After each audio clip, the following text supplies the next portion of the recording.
Do you want to know how you can become a millionaire automatically and figure out how to run your entire financial life without having to stress about it? Well, today's episode is for you.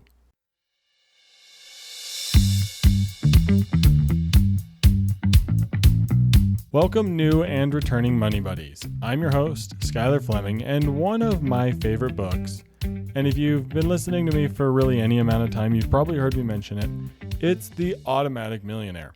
The whole idea that you don't need a massive income or this crazy willpower to build real wealth, well, that's what's so amazing. And that's the system that I'm going to show you today how to build. I'm going to walk you through a real world example of someone who's done it and help you get set up with your own financial autopilot so that your money is finally doing what you want it to do and you don't have to think about it so much. And automation is one of my favorite areas. I love to teach it to people and I love to implement it in my own life so that I don't have to worry about money. Even as a huge money nerd, I don't want to stress about money. And that's what I'm excited to teach each and every one of you about today. So let's get into it.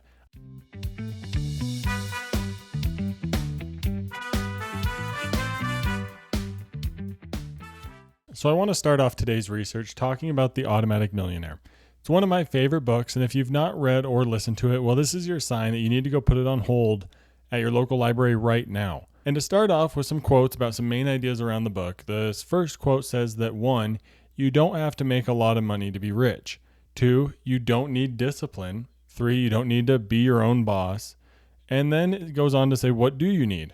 Well, the fourth thing, and above all, you need an automatic system so that you can't fail. Now, automatic systems are one of my favorite things to preach about when it comes to money. I love the idea that you don't need a ton of money to become rich, and that honestly, you don't need that much discipline, which is kind of this crazy idea to really be pushing forward, that you don't need a bunch of discipline, you don't need to be super wealthy or making a ton of money.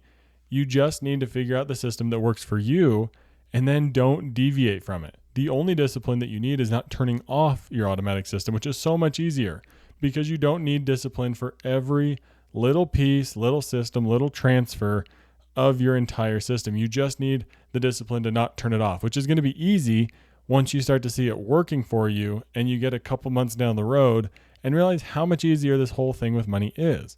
This next quote says, in order for pay yourself first to be effective, the process has to be automatic. You have to have a system that doesn't depend on you following a strict budget or being super disciplined to make every single transfer every single month. And if your system isn't automatic, then you're going to have to manually do it, which is not super easy, right? A manual process every single month requires you to send hundreds of dollars to retirement accounts, move thousands of dollars around every single month, and you have to move it to somewhere where you're not going to be able to spend it, which isn't super easy to do. Spending money every single month, that's super easy. That's because all these commerce companies and subscription companies have made it automatic. That's why it's so easy to spend money. They make it automatic. So let's take a page out of their book with all these different subscriptions, and I want you to subscribe to saving for your future. I want you to subscribe to retirement. I want you to subscribe to being debt-free with all these different automatic payments and automatic transfers that you can make that make managing your finances so easy. This next piece from the article that I found about the Automatic Millionaire gives 7 steps that it says guarantee you to become a millionaire by your retirement age. 1, pay yourself first automatically. 2, deposit your paycheck automatically. 3, fund your emergency account automatically. 4, fund your dream account automatically. 5, pay your credit card bills automatically. 6, pay all of your monthly bills automatically. And 7, give to charity, and I bet you can guess what I'm going to say next, automatically. And now, being in the financial planning space, the word guarantee being used here is a very strong word to be used. But I believe it. If you can set up everything to be automatic, 1, your money stress is going to be practically gone, but it'll be so much less. But you're also going to set yourself up on a path to actually accomplish the goals that you want to accomplish beyond just retirement, whether it's saving for a vacation, saving for a home, saving for a new car, whatever it might be, even retirement. Anything is possible when you subscribe to saving and automate your savings and automate your whole financial plan. And that's why I love this book so much. So again, please go put on hold right now the book, The Automatic Millionaire. But this next article is titled, Why Automating Your Finances May Be Your Secret Weapon. This first quote says, even if you're only putting away a small amount each month, when you check back a year later, I would even say a few months later, you'll see that without even thinking about it, you've made significant progress. And for me, being on the coaching and financial planning side of these conversations, one of the coolest things for me to see is when people first start automating and then they get 3 or 4 months into it, and you'll realize that you've made progress that you've never made before when it comes to saving money. That's so fun for me to be able to see. You're going to realize that you might have struggled with actually putting money aside and keeping it set aside, but when you automate it, you're going to forget about it, and that's a good thing. That's what we want to have happen. That's why subscriptions are so popular, is because you automate it and forget about it. So if you can make your savings automatic and forgettable, you're going to look up and then suddenly you have the money that you need saved. This next quote says, after you set up automation, I recommend doing a brief check-in monthly to make sure your deductions look like what you expected. And then once a quarter, you can do a deeper dive if you want to make any adjustments. And I wholeheartedly agree with this. Checking in regularly to make sure your money is coming out properly, that's great. It's very useful, especially at the beginning when this automatic system can be stressful. Making sure that you have enough money in your checking account to cover all the automatic transfers is something that you want to do, because we're going to talk about some cons of automatic transfers here in a moment. And while I don't agree with them, they are something to be aware of, but we'll talk about those in just a second. I do recommend checking regularly to make sure your automatic transfers are happening properly. So now, where do you actually save this money? This next article comes from Ramsey Solutions, and it's titled, What is a Sinking Fund and How Do You Create One? First quote says, a sinking fund is a strategic way to save money by setting aside a little bit each month for a specific expense down the road. Sinking funds work great for expenses you can't or don't want to pay for with a single month's budget, such as tires, vehicle maintenance, Christmas gifts, vet bills, wedding expenses, vacations, remodels, concert tickets, you name it. Those bigger ticket items that you don't want to pay for with 1 or 2 paychecks, that's what a sinking fund is useful for. And the Ramsey team has a lot of great information about sinking funds because they're one of the people who trumpet them the most.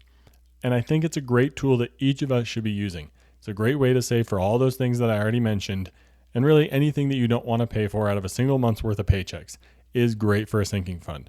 The next quote here says, to create a sinking fund, determine the total amount you need, set a timeline, divide that total amount by the number of months until the expense comes, and that's how much you need to save each month. The math is super simple and easy here. And trust me, every single one of you can do it. And once you automate it, whether it's automating it through direct deposit into your bank account or a different savings account, or automating it with a fintech app like Ally and their buckets, SoFi and their vaults, Crew and their pockets. A lot of different fintech apps have a way to automate this and for you to create sinking funds easily within your account. And before we go any further, I do want to mention for anyone listening thinking, this all sounds great, but I don't think I actually have enough money to do any of this automation stuff. I hear you. I want you to stay with me though, because I think you have a whole lot more potential than you realize. Even just starting with $25 is a great starting point. That's some real money every single year, about $650 that you might not have had before. So start building on that small amount because you can increase it later and you probably will. But get the habit started of automating even a small amount to get that foundation built, because trust me, you can do it. Start with a small amount and then you'll realize how possible all of this is. Now, this next article that we're going to talk about is titled Automatic Payments, Pros, Cons, and Other Considerations. I want to start off here with the pros. They include, quote, saving time and money, reducing late fees, improving your credit score, increasing confidence, and streamlining money management. And while this pros of automatic payments may not seem like this massively long or impactful list, all of these different benefits have a huge impact, especially when it comes to increasing your confidence and streamlining your money management. Think about every single payment that you make every single month. There's probably a few that you already have automated easily, or at least you have your bank account saved and you just click pay in full and submit. But now imagine not having to go in and make any of those payments every single month. I don't know the last time that I logged into our power bill account. I see the bill every single month. I know if it's on track, and it just happens automatically. I don't have to pay it every single month. It just happens. And now you can get to a point where you don't have to worry about every single one of those payments every single month. And you don't have to worry about missing the payment ever. You just know that there's enough in your checking, and that's all it takes. It takes it down to one simple step every single month. And now this article does have a couple of cons. I don't agree with them, and we're going to talk about them more in a second here. But it lists as 2 cons of automatic payments, including risk of overdraft and lack of oversight. These two are very easy hurdles to overcome. You can create the oversight by yourself by making sure to check in on it every single month. Make sure you have money in your checking, set up alerts, things like that. It's not something that's hard to do. Make sure that you know you have enough money in your checking, and then you're going to avoid that overdraft feeling. And you can also set up with most bank accounts a way for an automatic transfer to happen if your checking account is going to go negative, and that can be the safety net that you need. I know Ally Bank offers this feature, and that's all the safety net I need because, one, I don't think our checking account is ever going to go negative, but if it is going to, I know that our savings account has enough money in it to cover whatever may happen there, and that completely eliminates the risk of overdrafting. So please don't let this fear of overdrafting or this supposed lack of oversight stop you from automatic payments. This next quote covers some tips, and they say, know your due dates, make sure your payment actually makes sense, check in monthly, use alerts, and keep account info current. These tips are great. I love alerts. They all come into my email. I set up an automatic rule that puts them into a folder, and that I know every single month towards the end of the month to double check that folder. And then I can do the math real quick and put that much money into my checking account, plus a little bit to add some comfort. And then I know exactly every single month how much is going to come out. I start seeing alerts for the withdrawals. I know what amounts to expect, and I have a good sense in my mind of what's going to happen, but the actual process happens automatically without me ever having to intervene or do anything. And that's what's so fantastic. This process can be simple, easy, and automatic. This last article that we're going to talk about here is titled, Put Your Personal Finances on Autopilot, and it gives us 5 steps to set this all up. 1, use the right accounts like a high yield savings account, a retirement account, an investing account, etc. 2, pay yourself first. 3, set up automatic bill and subscription payments. 4, automate your investment contribution. And 5, increase your automatic savings over time. And I really like here the first step that I want to hit on is opening the right accounts. If you just have a checking account and a savings account at some big bank that's not paying you any sort of interest on that money, you need to open up better accounts. Start with an account at Ally Bank. Start with somewhere that's not going to charge you any fees on your money and it's going to pay a respectable amount of interest. And if there's some sort of monthly subscription that you need to sign up for in order to use the account, forget about it. Don't bother with that account. Even if it's offering you some sort of fancy rewards or a higher savings rate, don't bother. It's not worth the stress. Find a different account that's going to make it simple and easy. Opening up the right accounts with a high yield savings account, your workplace retirement account, an investment account, an IRA, or whatever sort of account you need, it's a great way to get started because then you know your money's going into the right place and you know where you're actually sending the money. And then, of course, the obvious one is to pay yourself first. Set it up with your workplace direct deposit into that high yield savings account that you just created to build up some savings. You could even automatically have them send the money to your investment account. And of course, your retirement account through work.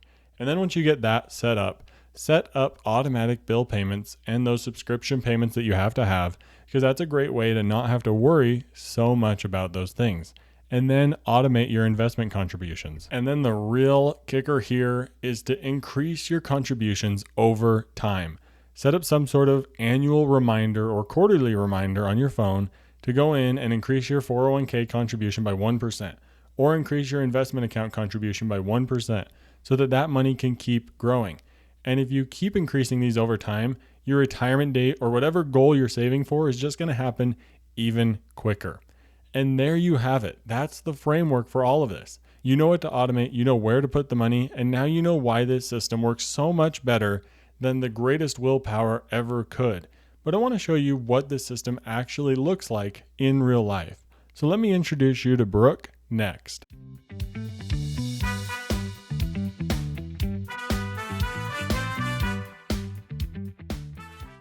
Allow me to introduce you to Brooke. Brooke is a 26-year-old care coordinator at a medical group. She makes about $58,000 a year. And to give you a background on her situation, she rents a 1-bedroom apartment for about $1,450 a month. She has about $22,000 in student loan debt that she's making minimum payments on, and she's been in her role for 2 years. She gets that steady paycheck every 2 weeks, and by every measure, she seems to be doing fine. She's making enough money, but that fine doesn't feel fine to Brooke. Every month, she looks at her bank account, and you know that feeling, that anxiety that all of us have felt. She knows money is coming in, but she's never totally sure where it's going, It just disappears. She'll randomly check her balances. Sometimes she's surprised it's up, and sometimes she's really surprised how down it is. There's no real savings plan, just a checking account, and that's where I think so many of us get stuck. Things just keep going in and out, and you keep telling yourself you'll get more serious about money eventually, but that moment never seems to arrive. And the issue here is that this uncertainty is really starting to get to Brooke. It feels like time is just flying by, and there's no real progress being made towards the goals that Brooke wants to save for. So a little more background, her employer offers a 401k with a 4% match. She set it up with only a 1% contribution when she joined the company because she wasn't sure what it was, but she had always been told, make sure you save into a 401k. So she put 1% in there, but hasn't touched it since. So now let's get to the turning point. During an open enrollment meeting at work, Brooke stayed behind and asked an HR rep about her 401k. And now the HR employee mentioned a comment just offhand that Brooke could actually split up her direct deposit just like she does with her 401k. She could actually split it up and send it to any account she really wanted. Brooke had no idea this was even an option. So that night she's like, how can I use this new tool that I just discovered? She had heard about a high yield savings account, so she wanted to use this as a moment to kind of spur some research and figuring out what she wanted to do with her money. So she decided to ask that same HR employee if they could change their direct deposit to send $100 every paycheck into that new high yield savings account before it ever got to her checking. So they set that up, and at the same time, Brooke logged into her 401k and bumped up her contribution to get that full 4% employer match, which is a huge win. And now, a few weeks later, Brooke is poking around in her savings account and she notices a little pencil next to the account name, and it lets her edit the account name. She types in emergency fund just because she thinks that could be a good use for this account. Now, she looks at it a few weeks later, and suddenly this random amount of money felt like it had a purpose for the very first time. It felt like this money was here to actually do something instead of just sitting there or going in and out of the account doing whatever. So now, with this emergency fund running on autopilot, Brooke starts to look at the rest of her financial life and starts asking the same question of, can I automate this too? Can my HR help me automate these other savings goals that I have? Or what about some of these ways that I'm spending money, like on my monthly bills? So Brooke decided to spend one Saturday afternoon going through all her accounts. She set up autopay for her rent through bill pay. She scheduled that 3 days before the first of the month because she wants to be sure the payment's always on time. She enrolled in her credit card autopay for the full statement balance so that she never has to carry a balance because she doesn't want to pay interest. She automated her utility bills, her renter's insurance, and her student loan payments. She even automated her student loan payment a little bit higher than the minimum payment, which is going to save some amount of money in the long run, but it at least helps her feel like she's making some extra progress toward that debt that she wants to pay off.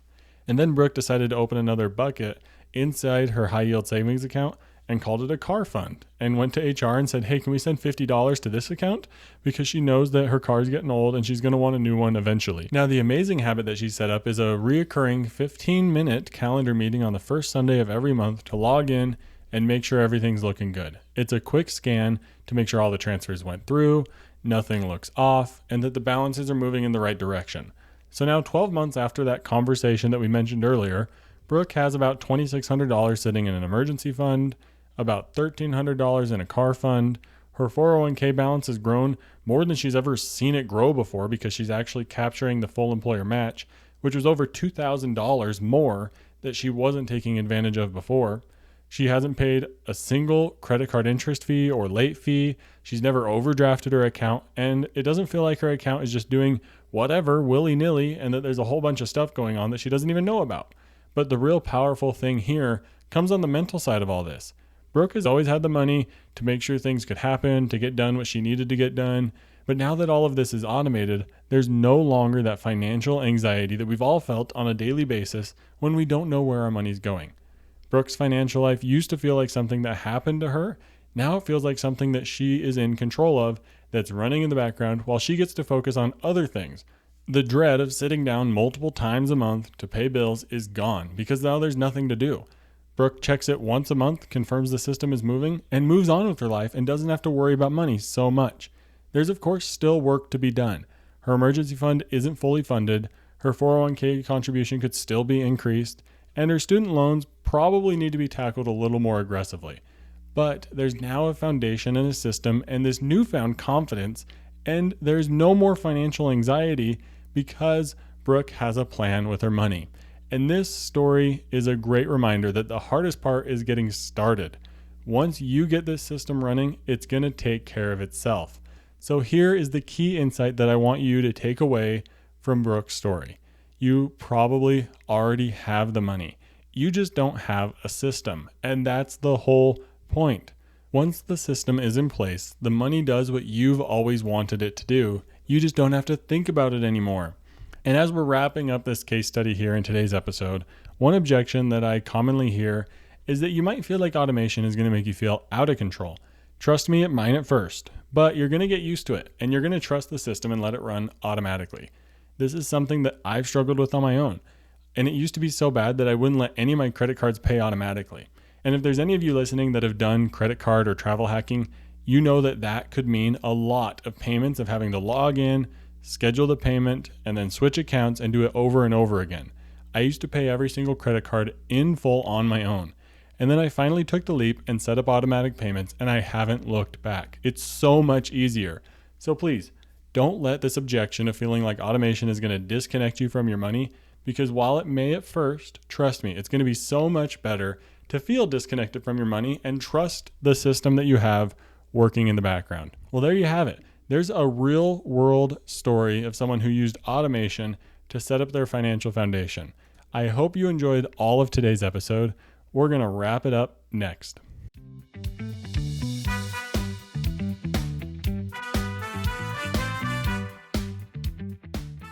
The one action item that I want each of you to do today is to find one thing with your money that you do every single month and automate it. I don't want you to do it anymore after this month. And if today's episode was useful, the best thing that you can do is leave a 5-star review on Apple Podcasts or Spotify right now. It takes about 30 seconds, and it's one of the biggest ways to help this show reach more people who need it. So if this helped you today, please pay it forward and leave a great review. And like I said, I love implementing automation in my own financial life. So if this is something that you want help with, I have a ton of experience. And if you want help building this in your own life, I want to offer you something simple. Use the link in the show notes to book a free 30-minute call with me. We'll call it an automation audit. We're going to look at where your money is currently going and identify everything that can be automated. And you're going to walk away with a clear list of next steps so that you can, next month, not have to do everything over and over and over again. Check out the link in the show notes. But now let's turn our attention towards next week. I want to ask you a question. What would you do in the event of an emergency? Yes, hopefully you have an emergency fund, but we're going to go beyond that. I want to go beyond that to figuring out, does someone know how to access your financial accounts? Would your financial life be okay if you were incapacitated? What would happen if you lost your home in a fire? And so next week, we're going to talk about emergency planning. I want to help you figure all that out so that if you do have an emergency, you don't have to stress so much because you know you already have the plan in place. But thank you for listening to this week's episode of Financial Planning for Young Adults. I'm your host, Skylar Fleming. Have a great week. And hey, quick heads up. This podcast, it's meant to be educational and it's for entertainment purposes. It's not personalized financial advice for your specific situation. So before you go out and make any big money moves, make sure you chat with a qualified financial professional who knows your full financial picture.